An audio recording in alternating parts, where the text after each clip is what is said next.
कराची में सूबाई election commission के दफ्तर के करीब धमाका।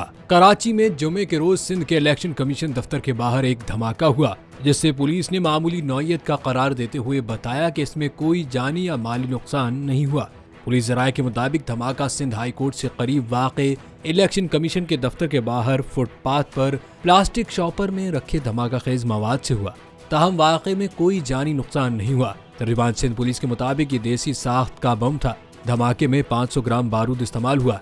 ये कम शिद्दत का था और उससे किसी किस्म का कोई नुकसान नहीं हुआ, जबकि SSP साउथ का कहना है कि तहकीकात का आगाज कर दिया गया। दूसरी जानिब इंतखाबात करीब आते ही बलूचिस्तान में अमन अमान की सूरत हाल मखदूश हो गई। इलेक्शन कमीशन के दफातर, इंतखाबी रैलियों, उम्मीदवारों और उनके इंतखाबी दफातर पर 2 दर्जन से जायद हमलों में 8 अफराद जाँ बहक और 28 जख्मी हो गए।